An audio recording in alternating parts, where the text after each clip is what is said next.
So before I start, go like the video. Welcome to my review, less recap, of AEW Collision for this week. But by the time I'm gonna release this, it's gonna be last week's Collision. This return is going strong. I'm having fun reviewing the shows despite not getting as much views as I did before. But yeah, all for the love of the game. So Collision opens with the Swerve promo that we should have got in last week's Dynamite. They might have been chasing the NBA lead-in, but I don't think it really made much difference when you compare the viewership for Collision and Dynamite.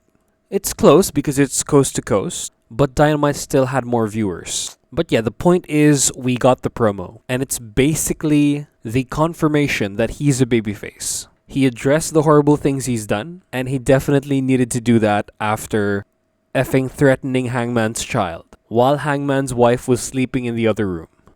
That was some creepy criminal shit right there. And I also like that this portrays AEW as an ecosystem, since also in this promo, Swerve addresses the other things that's going on.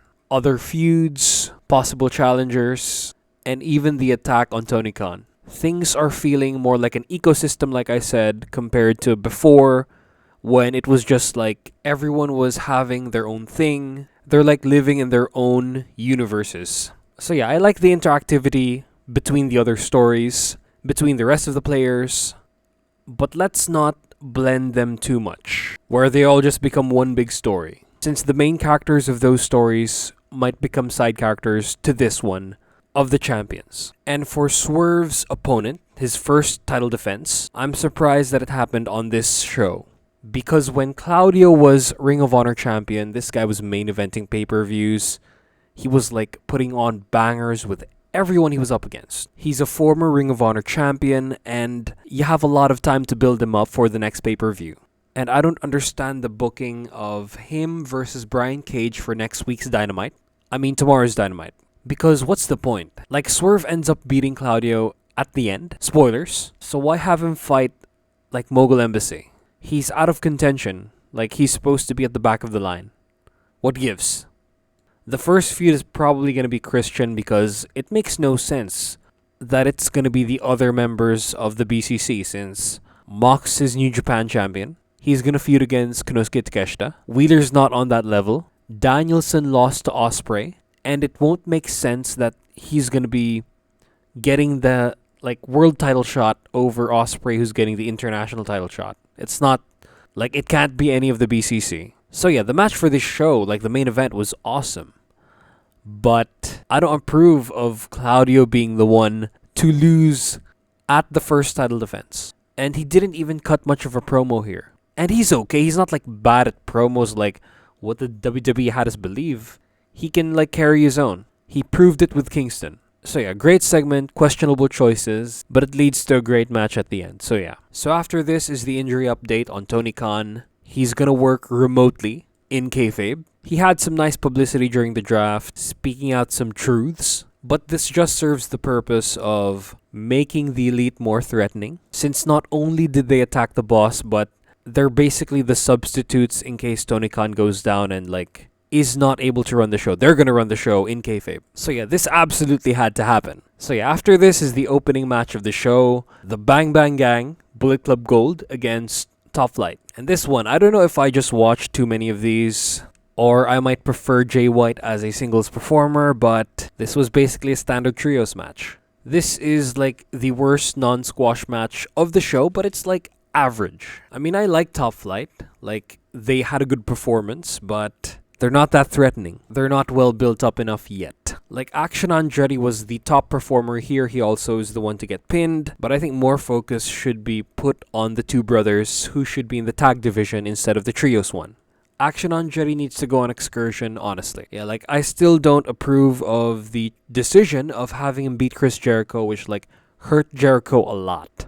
On the other hand, with Bullet Club Gold, I think the Guns are getting better. They're still a bunch of sports entertainers, but are still kind of vanilla. They are the most basic of all tag teams in the company, in-ring wise. They have lots of personality, but they need to stand out in the ring. I like Austin Gunn being triggered every time they're called ass boys. it's Colton's turn to like find something for himself. But both of them should stand out better in the ring instead of just like heel wrestlers who cut the ring in half and do basic shit. And as for Jay White, he's like 2 tiers above everyone in this match. He is the full package. Like, not only does he play a really good heel in the ring, but he's also hard hitting and he has some like awesome moves. And he's like one of those aerodynamic dudes that I think is a prototypical AEW main eventer, who's also thick. He's like Randy Orton but a lot less boring and doesn't just rely on like his cool move. So yeah, the finish is a Blade Runner out of nowhere, which I don't think it works that much since it doesn't really like pop as much as like an RKO, where it can literally come out of nowhere. There's like sort of lag during the Blade Runner, but this was alright, this was fun. So my rating for this match is like a TV undercard pay-per-view opener. It's nothing special, you won't remember it. It's like the right match to open the show since it like might pump up the crowd, but yeah. The next match though was something special. Rey Fenix's return against the Beast Mortos, formerly known as Black Taurus. So finally, Rey Fenix returns to boost that tag division and to put over people in the singles division. That's just the reality of things. There's so many people in line for the singles titles that I don't think Rey's gonna get to those for like a year or two. But those tag belts, there's a chance.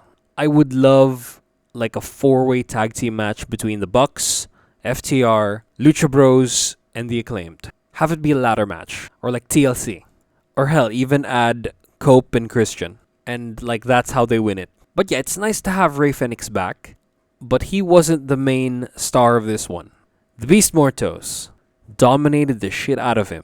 So I don't know if he was like the right choice to be the first match, but man, I really enjoyed this one. So the Beast Mortos is presented as this like big power luchador, but he isn't really that big. Like, I think Rey is taller than him. It's just the aura and the mask and like his wrestling style. But man, he can also go high flying. He is the full package. But with a gimmick like this, I don't think, especially in America, I don't think he's gonna be like a main guy. He's gonna be hard muscle who can win titles. I think he'd be a perfect fit for LFI, but I think it's kind of redundant having Roosh be the bull and Beast Mortos being another bull. But I guess that is why they changed his name to Beast Mortos from Black Taurus, so yeah. Structure of the match is Taurus basically dominates like 60% of the match, and Rey comes back at the end. You know what? It was more like Mortos dominated for 70%. Rey would have hope spots, but Mortos just slapped him down. And Rey Fenix is selling. This guy sold for Beast Mortos. He had this head spiking spot where you can just see him like put his hands over his head, but making it look like he spiked himself. There's also an in-ring storytelling, where Mortos targets the legs of Rey Fenix, and then Fenix sells this to the end of the match. Because his legs are damaged, whenever the legs are involved in a move, he sells it just like this one. It's a sort of like knee to the face thing. Fenix sells it. It's really good. But he should have sold it after that very high-risk spot by the end. So the top spots of the match, number 3 was Rey walking on Mortos' head and doing a kick. Number 2 is this like spinning leg slam into a submission by Beast Mortos. And number 1, let's get to an honorable mention first. Honorable mention is like Mortos' outside dive. It's like a spinning crossbody to the outside. He like does a spin midair. So cool. Number 1 is the spear off of the head walk after Rey like does a springboard move. And it suits him since Mortos is a bull.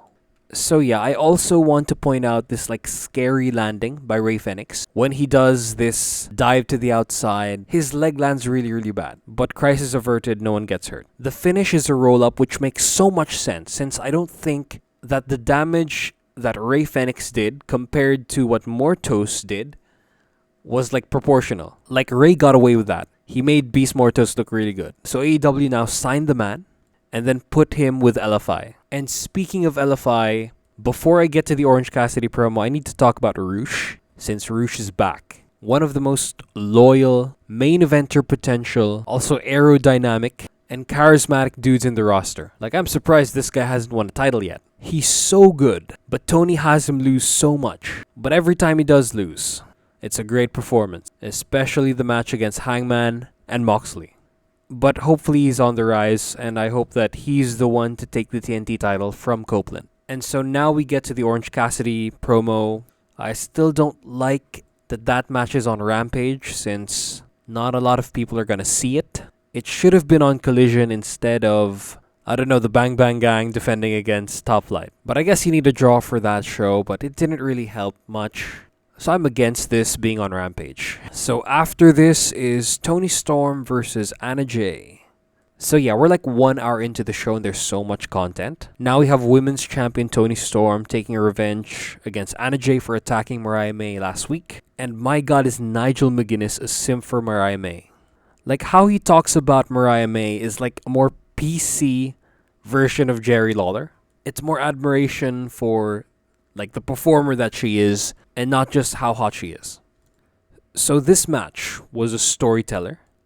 It's very WWE, like in my eyes. A lot of manager interactions.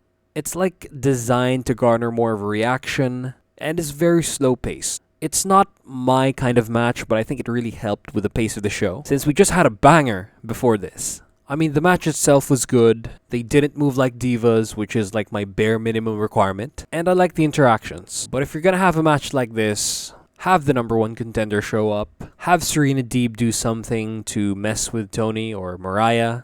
Like, have her set up that match for Dynamite tomorrow. Because it's Mariah May versus Serena Deeb. And maybe it would help, like with Toni's gimmick, if she wrestled, like if she changed her wrestling style to be like one of those classic women's wrestlers, like Alundra Blaze, Mae Young or something, since she's wearing the outfit. So yeah, go all in on that gimmick. So yeah, finish is alright.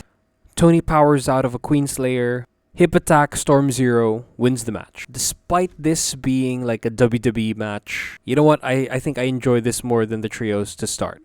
So yeah, this is like a TV undercard, pay-per-view opener match, but it overtakes the first match. And as for Fenix and Mortos, I forgot to give a score. That one's TV main event pay-per-view undercard. It was really good. And so after this is the Chuck Taylor segment, which is a death flag. It like foreshadows his destruction at the hands of Trent on Rampage. It's like the Rocky IV moment with Apollo Creed. It's like Superman's dad in the Henry Cavill Superman. And this is like a trope. Like, man's playing with his dog. He's gonna get taken out by Trent. And this works since that's definitely where the story is going. And it's gonna be Orange Cassidy's call to adventure to destroy Trent at the pay-per-view. And maybe like team up with Jon Moxley, his like rival, since Trent eventually joins the Don Callis family by the end. So after this is the Grizzled Young Veterans versus the Acclaimed. And this one topped... Wait, did it? Yes. It topped the Fenix versus Mortos. This one was so good. The Grizzled Young Veterans outshined the Acclaimed, but the Acclaimed like were no slouches. This was also similar to Fenix versus Mortos, in which the new team gets more shine. The match is a foregone conclusion, but the match quality itself, how we get to the end, is really effing good. So yeah, Max's rap didn't hit, but the in-ring did. I like how the Acclaimed, as well as the Grizzled Young Vets, like have really good chemistry with their partners. It's like seamless. They know where their teammate's gonna be. Both teams are each of one mind. That's how this match felt. Like the combinations. I know some people don't like combinations in their wrestling, like combos. But man, this is like fake fighting. But man, it's really cool to see this like in real life, quote unquote. The match was even all the way. Zach Gibson, especially, is so over. Like the crowd hate him so much. Like his overness as a heel is there. And both him and Drake can go in the ring.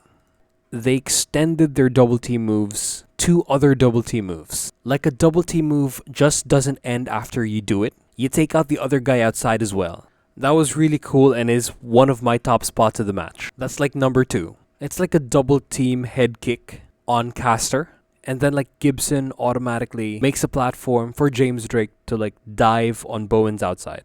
Number 3 is the hot tag out of nowhere. Simple, no one was expecting it. Caster just rolls, tags Bowens. He like dodges both of the young vets. And number 1 is the coast to coast after a code breaker by Gibson. So yeah, code breaker by Gibson holds position, and then James Drake from the other end does a coast to coast, sandwiching the opponent between his legs and Gibson. I know it sounds weird, but go watch it. This is a pay-per-view undercard match. Might be too generous, but this was really good. This would have been believable for a tag team championship. It's so different from what we usually get from both companies. WWE really dropped the ball on these guys. Like, they're so effing loud and obnoxious. They're like very, very heel. So yeah, really good match. Now we get to the final segment before the main event. And for this one, it's Shabata and Garcia against Shane Taylor Promotions. Basically, Garcia asks to be part of Shabata's team, and it's okay. STP are finally going to lose this feud and are going to move on to something they're going to win. Hopefully. And both Shabata and Garcia are going to be put over. I'm glad that Shabata's not with Hook. It makes much more sense that Garcia is with him since there's a Jericho connection there. But I still don't like the idea of Shabata losing to Jericho. The man can win a mid-card title or lose against Swerve. And again, I'm going to keep saying it until they finally do it. Get rid of the FTW title. Hook's going to explore free agency or is going to go on excursion and like it's basically worthless. Get rid of the belt. It's a nostalgia prop. Get rid of it. Come on. So after this is the main event between Swerve Strickland and Claudio. And of course, I think no one is surprised that this ends up being match of the night. Like Collision this week blew Dynamite out of the water. This was pay-per-view undercard, pay-per-view main event level. They went 20 minutes of evenly matched, fighting for their life, aerodynamic action. You have to be like very, very good at like overcoming not being aerodynamic and thick just like Swerve and Claudio. Just like Danielson and Joe. But you have to like reach this like bare minimum for me. That's why for me, Cole is not like a main eventer yet. He's not thick enough, but he's fairly aerodynamic. Jay White's a main eventer. Kenny Omega, Hangman Page, Roosh. And this is why I think like Mox is like a tier below. Like my threshold minimum for like an AEW main eventer because of this. And man, did Swerve and Claudio like put on a show. These guys wrestled like they were main eventing all out. I won't go as far as saying all in. Match was back and forth the entire time. It was a battle between two titans with minimal rest holds. Like just one headlock. Because I hate it when most of the match is just like a headlock or like a hold that the other person isn't even trying to sell desperately. These guys also used the stage setup very well. I like that moonsault by Swerve. And these guys just displayed feats of athleticism all throughout the match. The climax happens when Swerve gets pissed because Claudio does like a foot stomp on him, standing level. He then steals the European uppercut and then they just lay on each other. So my top 3 spots of the match. Number 3 is the giant swing to the sharpshooter, to the crossface, to the pin escape. Any normal man or like any lower card person would faint after a sharpshooter after that, but Swerve just won the title.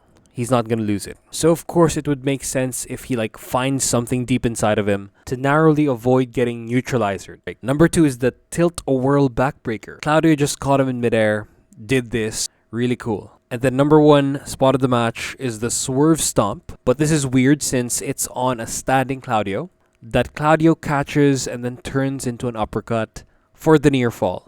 Finish of the match is a standing Swerve stomp that I'm glad they're demoting since there's not much contact there. Followed by the house call for the win. This is followed by a handshake and holy shit, this was like pay-per-view undercard, pay-per-view main event level. It's not quite the top, but it's close to it. It's certainly the best match on an AEW TV show this year. It stands side to side with Claudio versus Ospreay. So yeah, that's it for the review. This is the ideal episode of Collision, I think. There was no bad matches, no cringy segments. Everything was either average or higher. And the matches did not disappoint. This is how you push your propaganda of we're the best wrestle. So yeah, 10 out of 10 show. Dynamite was like a 7.5 to 8. Collision was a 10 out of 10. This was really, really good. So yeah, since Dynamite's tomorrow, I don't think I'm going to review Rampage anymore. And I'm pressed for time, so enjoy this review. See you for tomorrow's Dynamite review. So yeah, bye-bye. And don't forget to like the video.